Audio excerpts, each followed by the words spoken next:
Boa tarde.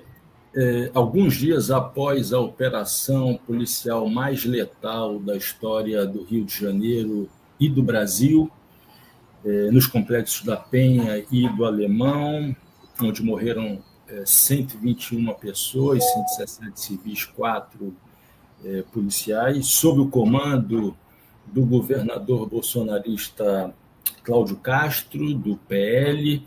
O Trilhas da Democracia dialoga hoje sobre outro episódio típico da política de morte, da necropolítica, para usar o termo cunhado pelo pensador camaronês Achille Mbembe, levado a cabo pela extrema-direita bolsonarista no nosso país.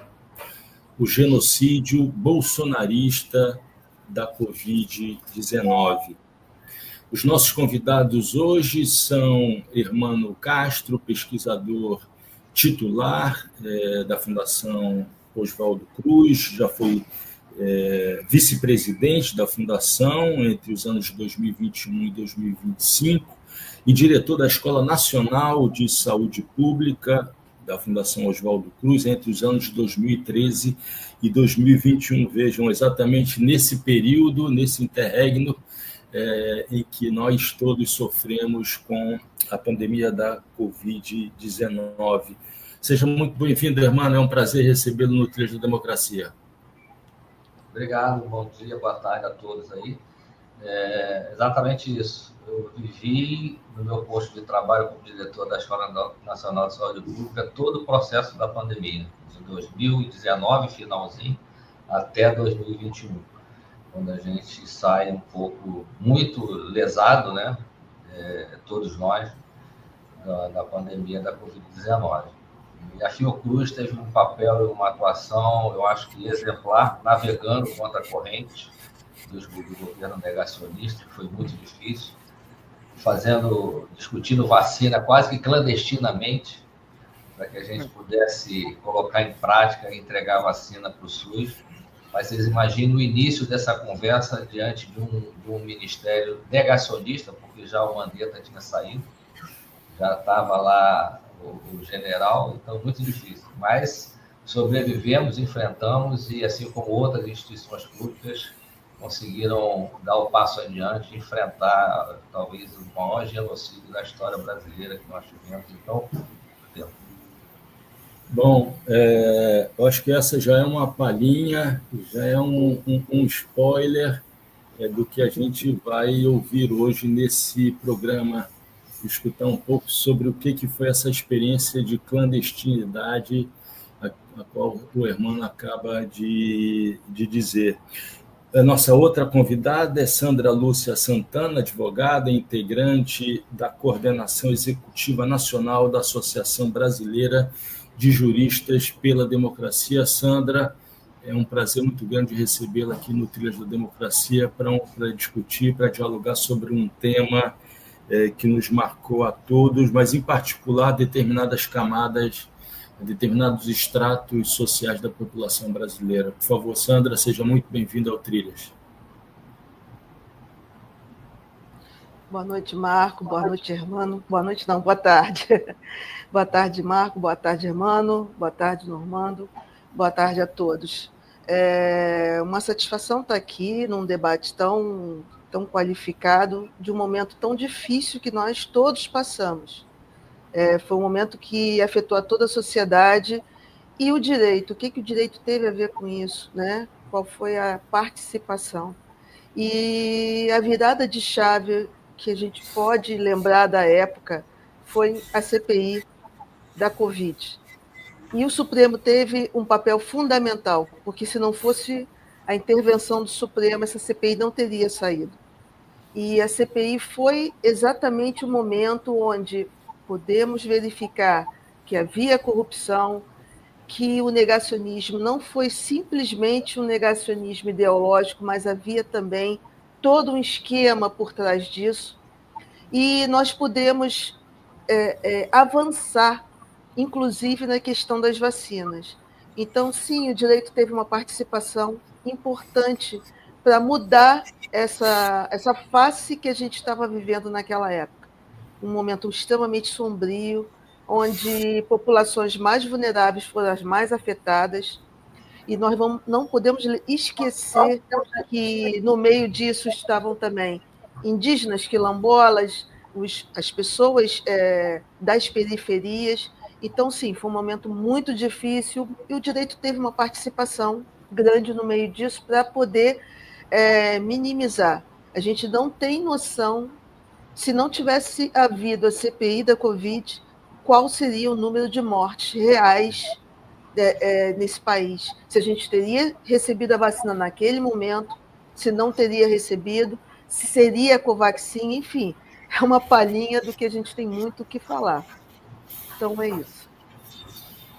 Como sempre, ao meu lado aqui nessa arena virtual, o advogado, assessor jurídico da Federação Única dos Petroleiros, Normando Rodrigues. Tudo bem, Normando? Tudo bem, Marco? É um prazer estar aqui com a Sandra, com o Hermano, em que pese o tema árido, né? Árido, inclusive, acho que é o adjetivo que representa os coletivos, né, que a gente vem representando aqui, presentes do direito, da academia e da medicina e das ciências da saúde, né, que tem um potencial de intervenção, na realidade, muito positivo na história da humanidade, nesse episódio em particular, mas que contam com médicos e operadores do direito e pesquisadores na área de saúde, infelizmente, menos pesquisadores talvez, infelizmente muito negacionistas, né? Então é super importante a presença de vocês aqui, né, dando o quadro do outro viés do que foi, e como o Hermano disse, a Fiocruz teve um papel preponderante, um papel de resistência, de luta, de enfrentamento, sendo inclusive ridicularizada na CPI da Covid pela inominável Capitã Cloroquina, só para lembrar de um triste episódio desses palhaços responsáveis pelo genocídio brasileiro da Covid. Bom, antes de fazer a primeira pergunta, eu gostaria de exibir um vídeo de 45 segundos que foi produzido pelo setor de jornalismo do Núcleo de TV e Rádios Universitárias da UFPE, e à época, né, eu era diretor desse núcleo, diretor das rádios universitárias AM, FM, diretor da TV universitária, que na verdade formam um núcleo de comunicação, do que deveria ser um núcleo de comunicação pública da Universidade Federal de Pernambuco, e assumi exatamente no dia da primeira morte por Covid, né, uma triste coincidência. No dia que eu assumia as funções de diretor, morria a primeira pessoa por Covid no Brasil.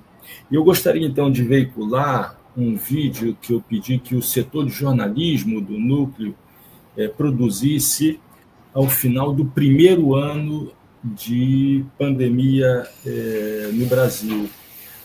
Por conta da referência, vocês verão a seguir, por conta da referência ao nome de Bolsonaro, uma frase de jornal, coloco entre aspas aqui, uma frase de jornal, toda essa peça, né, ela foi produzida com títulos de jornal, né?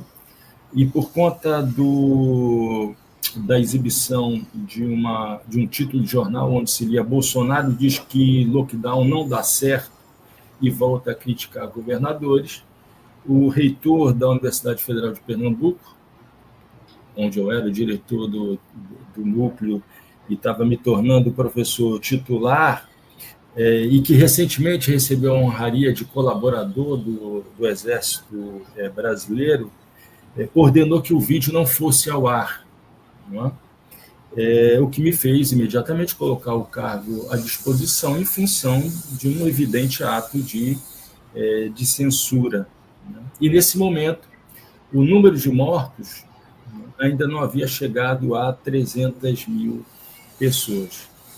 Vejam o vídeo.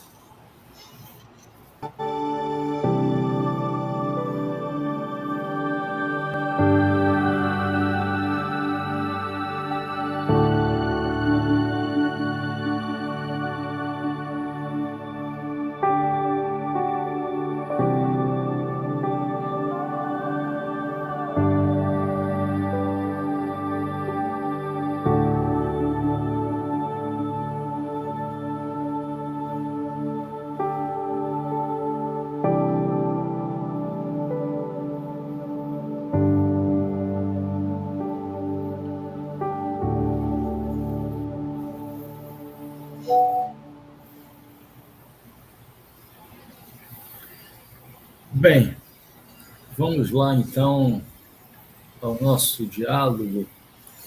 A primeira pergunta que eu faço a Hermano primeiro e depois a Sandra se refere exatamente ao impacto negativo causado pelo negacionismo científico, que não nasce, evidentemente, no ano de 2020. Né? Eu lembro que em 2009 eu fazia um pós-doutorado em Florença, na Itália, e a quantidade de debates, de matérias, de atos levados a cabo pelos detratores, opositores à vacinação, no-vax, era tremenda. Né? Então, na verdade, na minha avaliação, o que aconteceu durante o ano de 2000, a partir do ano de 2020, enquanto perdurou a pandemia, foi a potencialização do negacionismo científico, né? Nas várias áreas do saber, só que naquele momento se vivia uma pandemia. Então, eu gostaria de te perguntar, Hermano, qual foi o impacto imediato, que pode ser, eu acho que facilmente verificável pelo número de mortes, mas não se reduz a isso, né? E qual o impacto imediato desse último quinquênio, né? São 5 anos, 5, 6 anos, em que a gente ainda vive, digamos, na esteira daquilo que aconteceu a partir de fevereiro, março de 2020. Isso na área da saúde pública, né? Mas também na área da educação pública, né? Você foi diretor da Escola Nacional de Saúde e deve trazer uma série de informações, não apenas informações, mas conhecimento que foi produzido naquela época em que se fazia ciência de maneira clandestina. Eu gostaria que você enfatizasse isso, né? Compartilhando com a nossa audiência, né? No campo da pesquisa, no campo do ensino e até mesmo no campo da extensão. E depois que Hermano terminar a sua resposta, Sandra, como é que essa cultura negacionista penetrou no universo jurídico naquele momento, em particular nesse campo, que é o teu campo, mas também é o nosso campo, né, dos chamados operadores de direito, os transformadores de direito do campo democrático. Hermano, por favor, responda da forma como você achar por bem responder. Tá. Bom, mais uma vez agradecer, boa tarde a todas, todos e todos aqui, a toda a audiência. Você reviver isso é reviver um trauma nacional, né? Todos nós tivemos.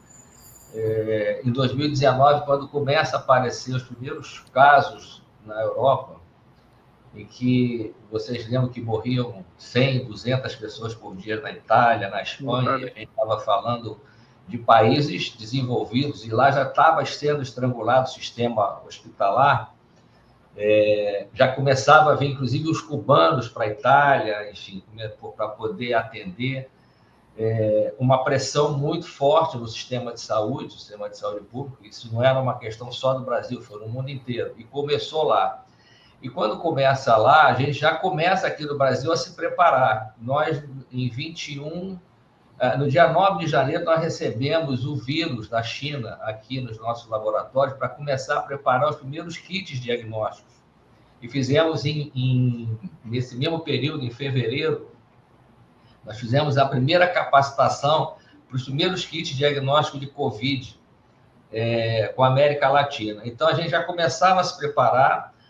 Não tinha uma orientação muito direta do Ministério da Saúde, mas o Ministério da Saúde, naquele momento, tinha uma linha de, pelo menos, acolher as políticas que estavam sendo trazidas e orientadas pela OMS, né? E aqui, após todo esse processo, a gente começa a receber muita pressão. Porque quando o vírus chega ao Brasil, e a gente tem a primeira morte em março, né? Só para lembrar, a primeira morte foi de uma trabalhadora quem trouxe o vírus foi uma senhora que veio da Itália, traz o vírus, mas a morte veio de uma trabalhadora, era uma trabalhadora doméstica, que foi o nosso primeiro caso, uma mulher. E a gente já sabia que essa pandemia, essa epidemia, que não era pandemia ainda, era uma epidemia, a gente já sabia que se não tivesse as medidas necessárias naquele momento, isso ia se alastrar. Eu lembro que a gente estava preocupado com o carnaval, vocês lembram disso? Era o período de fevereiro, março. E foi isso que aconteceu. Quer dizer, o Brasil, apesar de todas as informações que a gente já tinha recebido da Europa, e que sabia que precisava fazer o isolamento social, vocês lembram as imagens que vinham da Espanha, da Itália, da Europa toda, todo mundo fechado, com ajuda, inclusive, para as pessoas poderem se alimentar. A gente aqui não teve nada disso, né? O isolamento social foi feito por algumas prefeituras mais conscientes, alguns governadores, mas a orientação do governo federal era de que não deveria fazer isolamento social. Isso foi o primeiro impacto negativo, né, para a população, porque isso facilitou o vírus se alastrar. E vocês lembram, é um dado que eu sempre gosto de trazer, nós somos 3% da população mundial. E nós tivemos 11% de mortes no mundo, tá? No Brasil, com relação ao mundo. Então, nós tivemos muito mais mortes do que os outros países. E a gente acompanhava isso o tempo todo. Então, quando a Fiocruz começa a assumir um protagonismo, a gente começa a receber pressão. É óbvio que nós tínhamos aqui uma história, né, muito, muito forte na questão da saúde pública, na construção do SUS, inclusive, e aí a gente precisa ressaltar, vocês lembram, todo mundo aplaudiu os trabalhadores do SUS, né, os profissionais, e eu diria assim, se nós não tivéssemos um SUS forte e construído, como foi feito no Brasil, um sistema único de saúde, capilarizado, enfim, certamente nós teríamos computado muito mais do que 700 mil mortes a 1 milhão de mortes. Seria muito pior. O nosso sistema de saúde foi um sistema que se fortaleceu naquele momento, muita pressão, mas a gente conseguiu. Embora orientações diversas a gente tenha tido. Vocês lembram da cloroquina, da anita e os remédios que não existiam, porque o vírus não tem antibiótico, mas eles insistiam nesses tratamentos, né? Então, isso tudo fez com que a Hermano, existe alguma pesquisa que procurou fazer algum cálculo sobre isso que você acaba de dizer? Se o Brasil não tivesse um sistema único de saúde capilarizado em todo o território nacional, qual o número seria atingido de mortes? Existe alguma pesquisa, algum cálculo? Especificamente, não tem uma pesquisa com relação a isso, não. Mas a gente sabe que o nosso Sistema Único de Saúde foi o que acabou traduzindo essa atenção à saúde, né, num momento difícil. Porque as pessoas tinham, de alguma forma, né, a orientação para ir ao sistema de saúde e, de alguma maneira, tinham o acolhimento. Embora não foi à toa que o SUS ficou conhecido ali, né? Muita gente não sabia nem o que era o SUS direito. O SUS virou a prateleira naquele momento, um pouco até para enfrentar o negacionismo naquele período. E eu acho que isso fortaleceu muito o Sistema Único de Saúde, embora com todas as dificuldades que a gente tenha de subfinanciamento, mas nós temos um lastro enorme. E voltando àquilo que você falou, e aí nós tivemos uma presidente que era a doutora Anísia Trindade, que era a nossa presidente, ela percebeu claramente, politicamente, o que era para ser feito, e ela tinha uma orientação que era muito interessante. Ela assim, nós precisamos voar baixo. E o voar baixo a gente sabe o que significava, né? Ou seja, a gente precisa fazer as coisas, mas nós somos um órgão do governo, de um governo negacionista, que estrangula. E a gente viu isso acontecer com as universidades. A gente viu isso acontecer durante todo o governo Bolsonaro, né? Eles fecharam os recursos da academia, praticamente, né? Os fomentos, tudo foi encerrado. E isso, para nós, era terrível. Então, a gente tinha que... O voar abaixo era a gente tentar caminhar com firmeza, mas sabendo que a gente pode ser atacado ali na esquina. Então, tinha que ter muita proteção. Então, todo o nosso processo de debate interno aqui, nós montamos um observatório de Covid, montamos grupos dentro das comunidades. A Sandra, na sua apresentação, falou da questão das populações vulnerabilizadas, né? As favelas, por exemplo, isso tudo eram comunidades que estavam desassistidas e que precisavam trabalhar, porque não tinham recursos, né? Não tinha aqueles R$600, vocês lembram que a gente queria para as famílias, e elas não tiveram isso. Então, elas passavam fome. Para não passar fome, tinha que trabalhar. Então, aquele trabalho essencial, que era o profissional de saúde, acabou não acontecendo. Nós tivemos hub de espalhamento do vírus, da Covid, do SARS-CoV-2, no transporte público, nos ônibus, por exemplo, porque a cidade não conseguia parar, as pessoas não tinham recurso. E a gente fez muito trabalho com essas comunidades, e aí eu acho que teve muita solidariedade também em algumas regiões e algumas comunidades de favela. Isso foi para nós um aprendizado, mas eu acho que a gente teve um processo de genocídio no Brasil bem pensado. E aí, Marco, eu não estou falando das bobagens de terra plana, de botar celular na cabeça, a gente está falando de vidas que foram ceifadas em função do negacionismo, em função da negação da ciência, de saber como deveria orientar. No primeiro momento, a ciência orientava o isolamento social, as medidas sanitárias, vocês lembram, né? Álcool gel, máscara, tudo isso. As pessoas não tinham acesso, né? Então a gente tinha que, às vezes, comprar cestas sanitárias para as comunidades, não tinham água. A gente já tinha um país com uma dificuldade enorme de infraestrutura, aliado a uma agressão viral. Então, tudo isso, sem a ajuda das autoridades naquele momento, facilitou um conjunto de mortes. Nós tivemos, no sistema de saúde, para eu ir finalizando aqui, uma capacitação rápida, inclusive, né? De intubação, aquela coisa vocês lembram do oxímetro?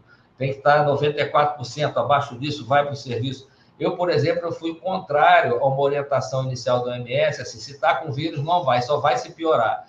Isso acarretou um problema, porque nas comunidades nós tivemos alguns votos que as pessoas tinham medo de sair e morriam em casa. E depois a gente mudou essa orientação. Então, vamos acompanhar, vamos ver a saturação de oxigênio. Se tiver baixo, vai logo para o serviço de saúde para tomar oxigênio. E o que salvava vidas ali naquele momento não era a cloroquina, não era nada disso. O que salvava vidas era o isolamento para não pegar e o oxigênio. E a população vulnerabilizada naquele momento eram os idosos e aqueles com comorbidade, e os obesos. Eram populações muito, muito bem definidas, né? Era um número que morria mais, eram as pessoas que estavam mais suscetíveis e morriam. Então, essas orientações a gente tentava passar, e, de certa forma, até a população acolhia isso e passou a se orientar. O segundo episódio, que eu acho que a gente pode deixar para conversar depois, é a vacina, né? A vacina só começa a aparecer no final do ano, já depois da pandemia já ter matado mais de 500 mil pessoas praticamente no Brasil. A gente vai ter a vacina, mas a negociação da vacina começa em abril, maio. Tanto o Butantan com o Coronavac, quanto a Fiocruz com a vacina da Pfizer e RNA mensageiro, que também foi uma loucura, porque o próprio presidente dizia que a vacina virava jacaré quem tomasse a vacina. Vocês lembram? São coisas folclóricas, mas que a população fica assustada e com medo, né? Até hoje, aí uma consequência disso, eu acho que é a gente recuperar, por exemplo, as nossas taxas, que eram ótimas antes desse negacionismo de vacinação no Brasil. Nós éramos campeões em vacinação, e hoje a gente tem que ter uma política muito direta para poder recuperar a confiança da população nas vacinas de um modo geral, para criança, para adultos, para tudo. Então, são consequências desse negacionismo que a gente viveu nesse período com muita morte. Irmão, só uma última coisa antes de passar a palavra para a Sandra. Enquanto anda a defasagem entre os níveis de vacinação infantil pré-pandemia e na atualidade? a gente começa a atingir, desde 2023 e 2024, a focar nas vacinas, né? Mas, por exemplo, a gente não consegue completar as vacinas infantis ainda, ainda falta, né? Com risco de retomada de doenças como sarampo, por exemplo, que estavam controladas, isso tudo são doenças evitáveis, né? Então, a gente ainda não consegue atingir. Nós chegávamos a ter 95% de cobertura. Hoje, se a gente chegar a 70%, 80%, já é uma luta enorme. E depende também dos municípios, né? Depende dos municípios. Tem municípios que se dedicam, porque não vamos esquecer que nós temos quase que metade dos municípios ainda na mão de negacionistas. E a gente sabe disso. Então, não é simples. Quando o Ministério da Saúde muda e a Anísia assume, isso a gente teve que botar na conta. Porque a gente voltou a comprar vacina, a utilizar a vacina como um elemento importante na prevenção das doenças, mas a gente tinha dificuldade de botar as vacinas nos municípios negacionistas, que são eleitos e que estão lá, e com secretários de saúde que não acreditam na vacina. O fato de não acreditar não é o problema. O problema é que eles não acreditam e levam isso para a população e não desenvolvem a política para fazer a vacina. Então, você vê um trabalho interessante que a gente, na época, fez, onde você tinha municípios negacionistas, onde havia a maior mortalidade por Covid. Esses dados foram divulgados na época. Então, isso até hoje, a gente tem esse problema. Então, quando você vai na média brasileira, a taxa de vacinação não atingiu os níveis pré-Covid, ou pré-negacionismo, dos governos negacionistas. Mas você tem municípios que conseguem atingir, outros que não, por própria deliberação daquela gestão que não acredita na vacina. Até hoje eu vejo gente falar que essa vacina pode causar danos na minha filha, no meu filho, vai ter isso, efeito colateral disso, daquilo, que é tudo, que muitas vezes são invenções e fake news que circulam, né, nessas redes, e as pessoas ficam com medo de levar o filho e a filha para vacinar. Obrigado, meu irmão. Sandra, no campo do direito, como é que incidiu esse negacionismo? Marco, é impressionante porque a gente vive num Estado democrático de direito, né? E o que se sentiu, principalmente na época, tudo parou, o judiciário parou, né? Ficou na margem dos plantões judiciários, e a gente acompanhando todo o desenvolvimento, inclusive, como o Hermano falou, do negacionismo. E, por incrível que pareça, o negacionismo ele atingiu todas as esferas profissionais, né? Inclusive no campo do direito. Nós tivemos, na época, colegas que negavam a existência até do vírus, queriam que tudo voltasse ao normal, e eu acho que, como eu falei, o auge da participação do direito nesse sistema que a gente se viu envolvido,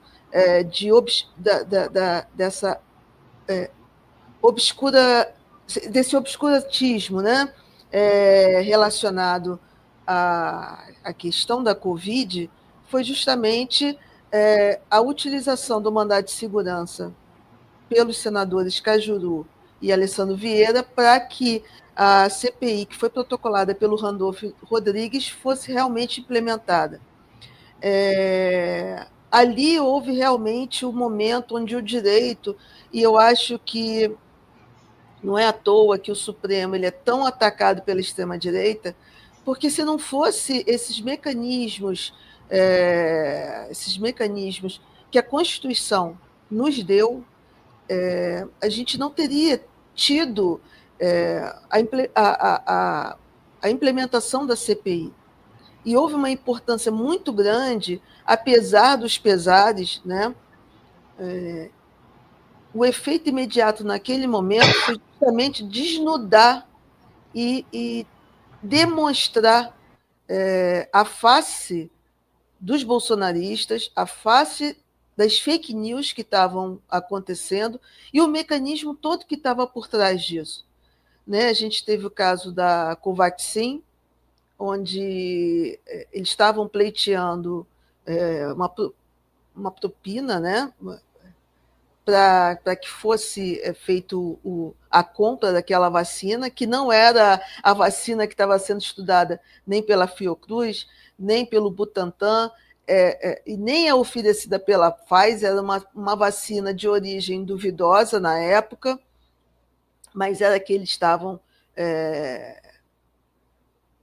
pleiteando, né, negociando por trás, e a gente ficou realmente com a noção de que a negação da vacina da Pfizer e, ao mesmo tempo, tirando recursos da Fiocruz, do Butantan, para que não desenvolvesse a vacina internamente, tinha um objetivo, né? E, no meio dessa situação toda, a gente viu que assim, tinham interesses realmente muito escusos para que se lucrasse em cima da pandemia. A gente estava falando de vidas que estavam sendo perdidas. A gente tem esse dado dos 700 mil, mas a gente não sabe realmente se foram 700 mil ou se foram muito mais. Houve uma subnotificação muito grande, porque o bolsonarismo ele contaminou várias, como o próprio Hermano falou, várias prefeituras, estados. Então, esse número ele foi tirado desse consórcio da imprensa, né, que a gente tem esse número dos 700 mil mortos, mas a gente não sabe exatamente. Aquela crise de Manaus, como é que foi, a falta de oxigênio. Então,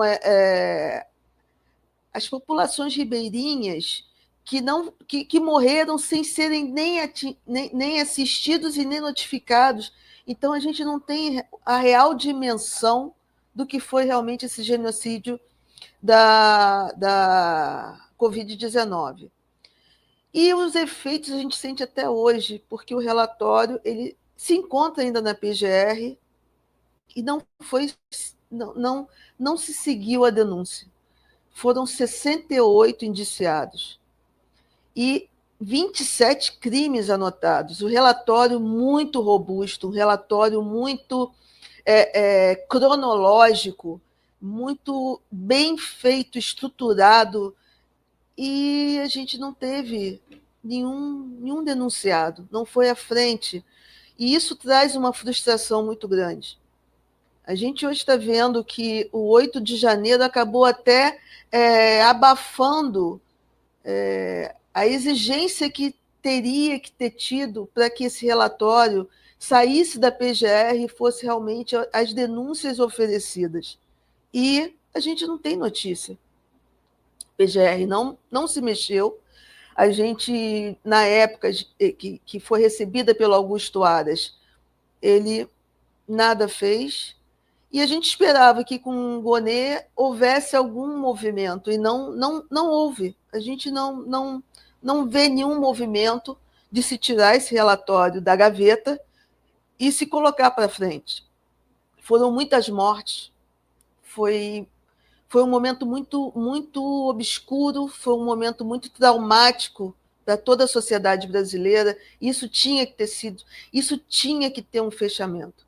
É inconcebível que hoje nós tenhamos, dentro do Congresso Nacional, agentes que foram diretamente causadores do que hoje nós temos a nível de números de mortos, sequelados, de pessoas que sofreram, pessoas que não conseguiram se recuperar financeiramente, a nível de famílias. Então, isso tudo ficou sem desfecho, e eu acho que esse é o grande prejuízo na questão do direito que a gente tem hoje.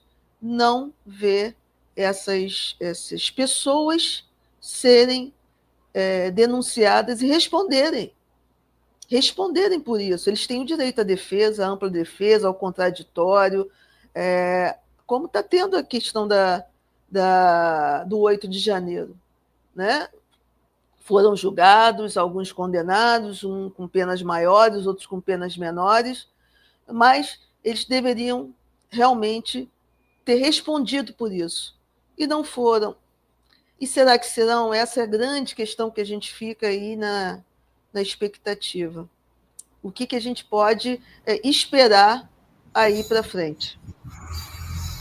Obrigado, Sandra. Normando, por favor. Vou fazer uma fala que, por favor, leiam como provocação a vocês dois, tentando levantar algumas bolas, mas remetendo a algumas coisas do passado, né? Quando a gente fala em negacionismo é uma expressão que surge, né, na ciência política do pós-guerra, muito ligada ao fascismo, com o negacionismo do Holocausto e das atrocidades do fascismo europeu na Segunda Guerra Mundial. No norte da Itália existe um movimento fascista, ainda hoje, significativo politicamente, e um desses grupos tem por bandeira uma das maiores afrontas possíveis à memória do Holocausto, que é o slogan Auschwitzland, né, como representação de que era não um campo de extermínio, mas uma prisão como outra qualquer, e é a expressão talvez mais brutal do negacionismo do Holocausto, em que pese existirem muitas outras.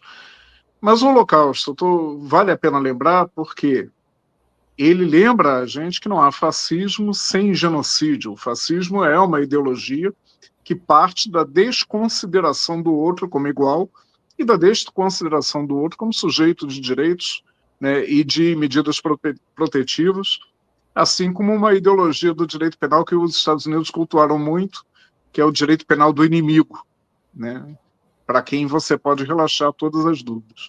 Estou fazendo essa introdução para tentar chamar atenção para uma coisa que eu acredito, que é o quanto aqueles agentes políticos brasileiros à frente da pandemia desconsideravam o outro por uma questão de visão social de mundo.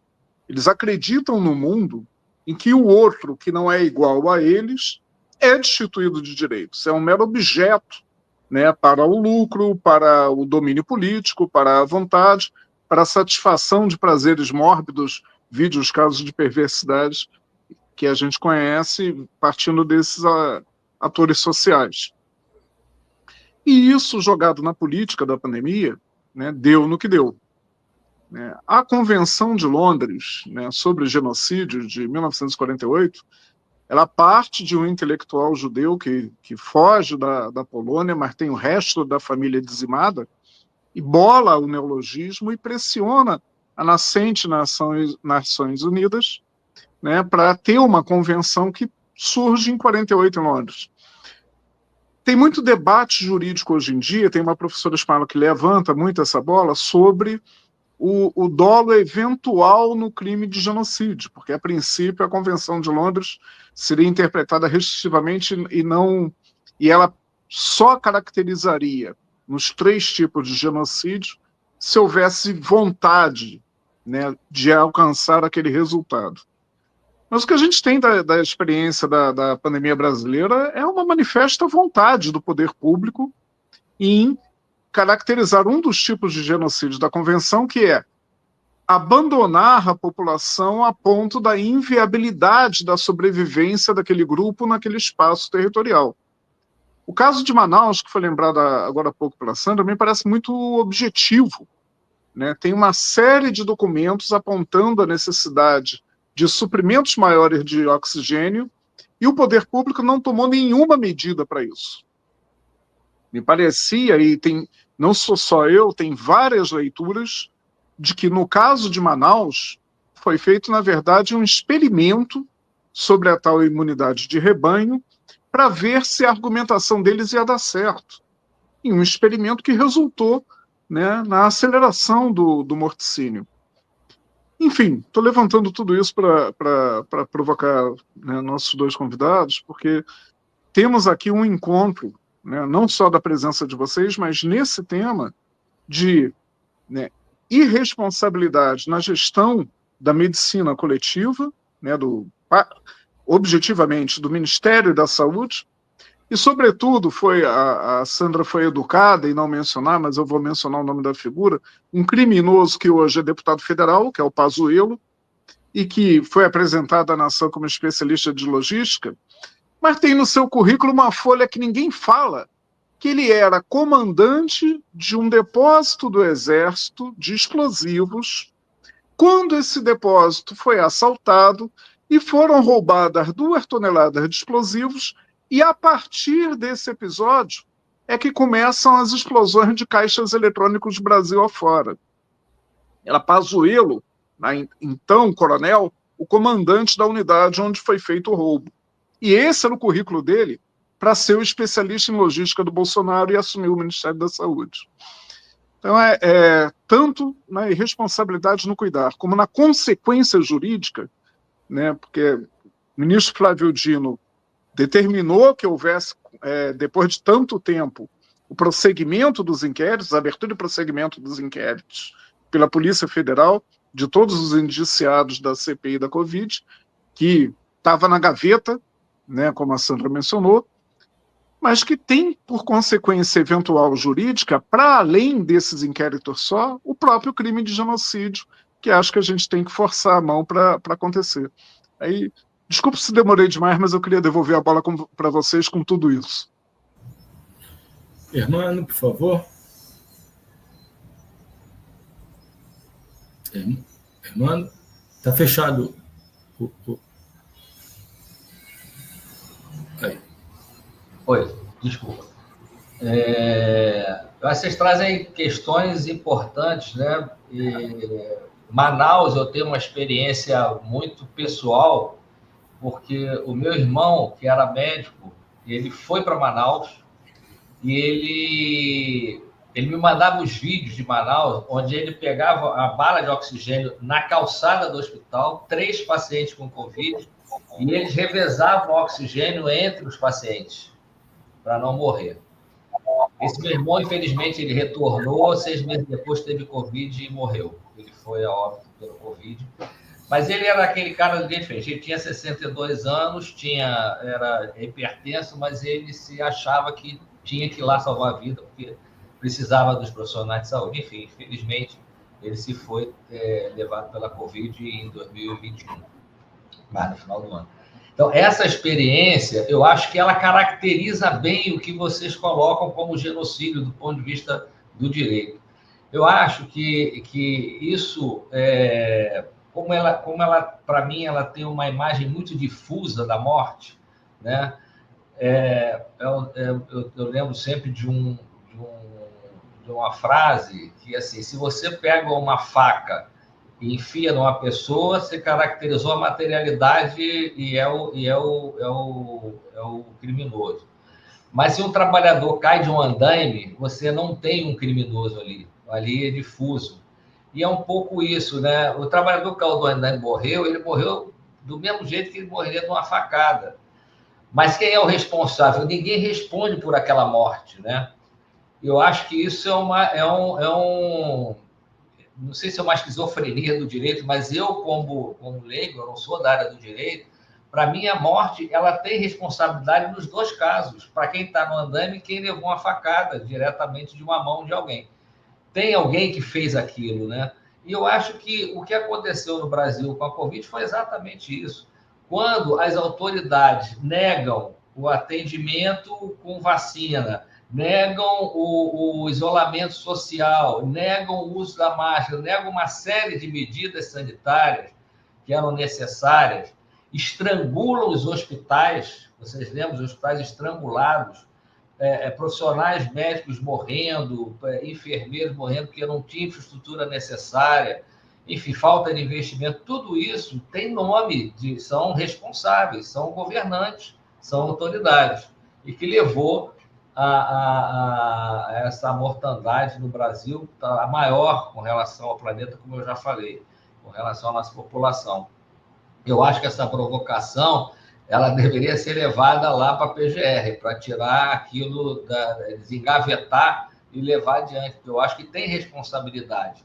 Tanto tem responsabilidade, e aí, uma outra experiência nossa aqui, a gente atendeu muitas comunidades de etnias indígenas, quilombolas, e a gente fazia muita teleconsulta. Eu era diretor da escola, mas eu sou médico pneumologista, e a minha função era também, eu comecei a atender essas pessoas nessas comunidades, e eu via o abandono, né, dos indígenas, por exemplo. Aliás, ia uma enfermeira por semana, levava o kit, vocês lembram do kit Covid?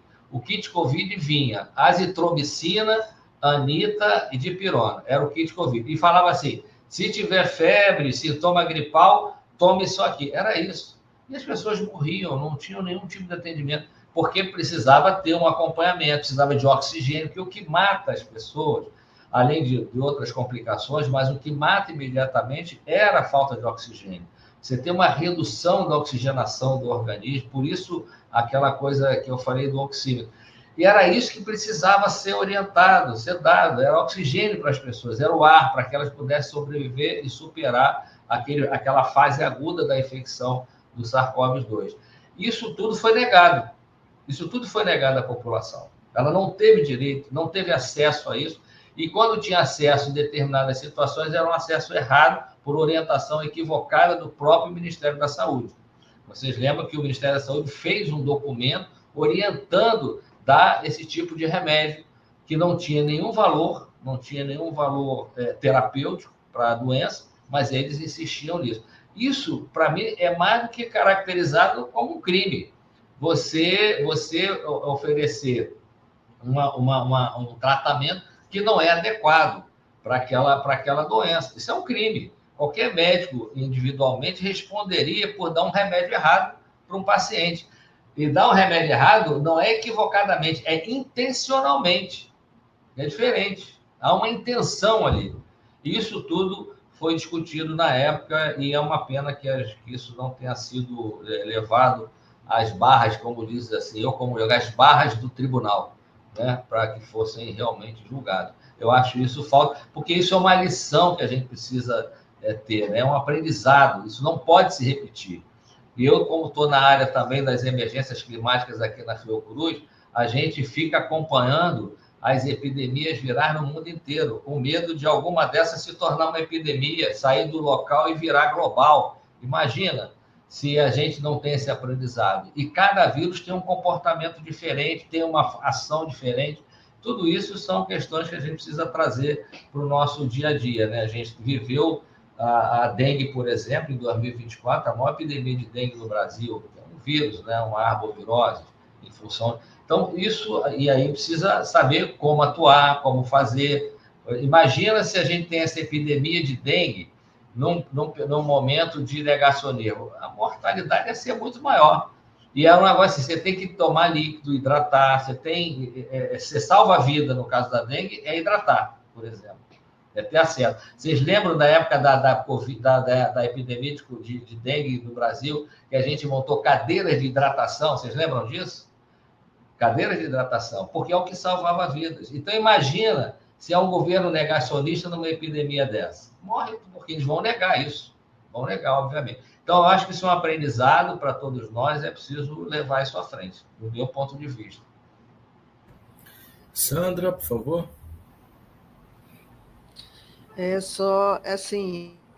impressionante, porque a gente está vendo isso na atualidade com relação a Gaza, né? O que você falou da questão dessa teoria, né, do inimigo. E o que a gente está visualizando a nível desse genocídio que está acontecendo em Gaza é praticamente isso. É o modus operandi do fascismo e da extrema-direita. Você elege o seu inimigo e ali você deposita suas forças para eliminá-lo, né? Existe aí um componente muito, muito importante, né, que quando houve a opção do governo federal pela negação da política de isolamento, e quando ele dizia que o Brasil ia quebrar, que a economia não podia parar, que houve uma pressão empresarial muito grande, ali ele deu a virada de chave que realmente ele não estava se importando com vidas, ele não estava se importando com o que iria acontecer, principalmente com as camadas mais pobres. Porque até então, Normando, bem nesse início da pandemia, não se tinha uma noção de que, inclusive, a pandemia poderia matar a elite. O que se pensava vamos botar a tal da imunidade de rebanho, vão morrer 2% da população. Quando você faz esse cálculo de 2% da população, são quase 2 milhões de pessoas, né? Porque 200 milhões de brasileiros, 2%, 4 milhões, vão morrer 4 milhões e a gente toca a vida. Porque se pensava, nesses 4 milhões, morreriam quem? Pode falar. Os pobres. E só um parêntese rápido nesse sentido. Nós tivemos uma economista, antes ligada a governos do PSDB, mas que eu não vou citar o nome até por razões jurídicas, mas que foi para a imprensa, né, nesse momento, dizer que seria um grande alívio para as contas do INSS, da Previdência Pública. Exato, exato. Então, assim, havia, infelizmente, um cálculo econômico, matemático das perdas e dos ganhos que se ia ter com relação à questão previdenciária, à questão de eliminar a parte feia da população, que é justamente a parte periférica, que você vê o que acontece hoje no Rio de Janeiro, o que aconteceu e que vai continuar acontecendo, essa questão da mortandade por operações policiais. Por que não acontece na Barra? Por que não acontece, por exemplo, nas grandes coberturas e condomínios, onde a gente sabe que os cabeças dessas organizações criminosas estão? Porque existe o componente de que você perder aquela população é a parte feia. A gente vem de uma política higienista desde o início da República, onde se pensava em eliminar, embranquecer a população, eliminar aquela porção que saiu da escravatura, né? Então, assim, a sociedade brasileira ela tem um componente de negação do outro muito grande, negação daquela parte que ela não aceita, que são os pobres, que são os periféricos, que são os ribeirinhos, os quilombolas, os indígenas, né? O próprio ex-presidente chegou a exaltar o genocídio norte-americano lá, né, com relação aos indígenas de lá, porque não foi feito aqui a mesma coisa, né? Como se isso fosse um problema que hoje a gente tem porque não se matou lá atrás. Então, assim, a gente tem toda uma situação da nossa sociedade que realmente a gente não enfrenta de frente e de cabeça, e foi o que aconteceu e que levou a essa mortandade enorme, esse genocídio real que aconteceu aqui no Brasil com relação à pandemia. E, infelizmente, a gente estava num momento onde, inclusive, o Mandetta foi colocado como ministro da Saúde para privatizar o SUS, e o SUS se mostrou assim, numa vanguarda para o mundo inteiro. A gente tem que defender o SUS com unhas e dentes, porque se não fosse o SUS, a situação ia ser muito pior.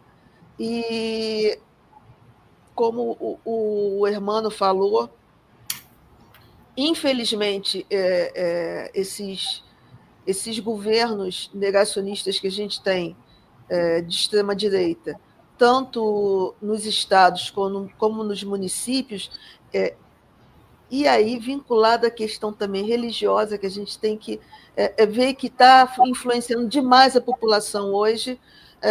Temos aí uma baixa adesão de vacinas, pessoas, até hoje eu vejo pessoas que dizem que só tomou uma dose da vacina da Covid ou 2, porque foi obrigado, por causa da questão de trabalho. Na época teve essa questão de pessoas que não apresentassem o carteirinha de vacinação, não conseguiam viajar, não conseguia pegar avião, não conseguia, alguns locais, campos de trabalho, não permitiam, né, que a pessoa continuasse trabalhando se não fosse vacinada. Então, pessoas que dizem que só se vacinaram porque foram obrigadas, porque até hoje não acreditam na eficácia da vacina. Então, assim, essa questão da influência das fake news, enfim, dessas pessoas que deveriam estar hoje respondendo pelo que fizeram e que acabaram sendo eleitas senadores e deputados, e estão aí bagunçando o Congresso Nacional, porque a gente vê que a ação deles é só bagunçar, é só prejudicar, é só votar contra as questões da população. Então, essas pessoas tinham que estar respondendo hoje. Elas tinham que estar estar, como o Hermano falou, nos tribunais, respondendo nos tribunais pelo que fizeram. E até hoje ninguém respondeu. Então, assim, é uma pena. É uma pena que a gente esteja ainda amarrado e a Covid ainda como um fantasma que ficou para trás, mas que ainda nos assombra até hoje. Então, infelizmente, não tivemos um desfecho como deveria ter sido, deles respondendo por isso. Sandra, Hermano, Normando, a gente está chegando ao final do programa, mas eu queria fazer uma ultimíssima pergunta e eu peço que vocês respondam em 1 minuto, cada um de vocês dois. Muitos otimistas do nosso campo político, no nosso campo democrático, previram que o mundo sairia mais solidário, menos individualista do horror que foi a pandemia. Né? Isso não parece ter acontecido. Né? O mundo não se tornou mais solidário, mais fraterno a partir do que aconteceu naquele período. Né? Apesar de considerar que uma parte da derrota de Bolsonaro e da vitória de Lula em 2022 se deve ao que aconteceu na realidade brasileira. Eu queria perguntar a vocês dois, e por isso peço 1 minuto cada um elemento positivo de aprendizado. Vocês já tocaram, principalmente Hermano, já tocaram nesse ponto, né? Mas eu queria que vocês indicassem um ponto positivo, né, resultado do aprendizado daquele período que ficou e que deve ser saudado como tendo sido uma conquista a partir de uma tragédia tão grande quanto aquela. Hermano, por favor. Olha, eu acho que eu sou da saúde pública, eu acho que o SUS passa a ter uma cara nacionalmente, né? As pessoas passam a entender o que é o sistema público de saúde e que eu acho que a gente precisa aproveitar isso para que elas defendam o sistema único de saúde para si, para a sua comunidade, para a sua coletividade. Eu acho que isso foi um ganho durante todo esse processo aí, dessa tragédia que a gente viveu. Além de outros ganhos, eu acho que a gente trouxe tecnologia, a Fiocruz veio com aquela vacina de RNA, estamos propondo uma montagem de uma fábrica, a saúde pública aprendeu muitas coisas com relação à Covid, isso é um aprendizado que leva para frente, né? A ciência vai apontando caminhos. Agora, esse do ponto de vista mais otimista. Do ponto de vista menos otimista, eu diria, a gente precisa superar, no meu ponto de vista, algo que aconteceu lá atrás, mas que ela ainda, de uma certa maneira, persiste, né? A gente normaliza muito ainda, e eu vi isso agora, né? Eu tive lá no Alemão, fui lá pessoalmente na manifestação. A gente normaliza a morte, entendeu? Isso, a gente precisa superar isso. Não pode ser normalizada a morte. E aí, não é porque é bandido ou não bandido. A morte é a morte. As pessoas têm direitos. E a gente precisa preservar isso. E isso é uma coisa negativa que a gente não superou quando a gente vê o Estado produzindo e continua a produzir morte, como a gente está observando. Daquela lista de 100 pessoas que iam ser presas, ninguém foi preso, mas morreram 121, e a gente não sabe quem são. Não importa se estavam com fuzil na mão ou não, eram pessoas, muitos se renderam e que foram executadas, que precisa ser investigado. E a sociedade, de uma certa forma, ela normalizou isso. Eu achei que fosse a gente retomar um caminho da humanidade, o caminho da solidariedade, mas, pelo que eu estou vendo na própria mídia, ela retoma o caminho da normalização, foi assim mesmo. Isso abre portas para as novas investidas nesse aspecto. Isso quando a gente fala da matança direta. E quando a matança é indireta dentro do sistema de saúde, como a gente vê muitas vezes, né? Na falta de recursos ou a falta de investimento que muitos prefeitos e secretários negacionistas fazem ao não dar vacina. A gente não atingiu a cobertura vacinal por isso. Isso redunda em mortes, né? No futuro ou imediato. Enfim, são aprendizados que a gente precisa ter. Obrigado, Marco, obrigado, Normando, obrigado, Sandra, e a todos que nos ouviram aí e nos viram. Sandra? Eu queria ser mais otimista. Vou embarcar no que o Hermano falou. O ponto positivo foi a valorização do SUS.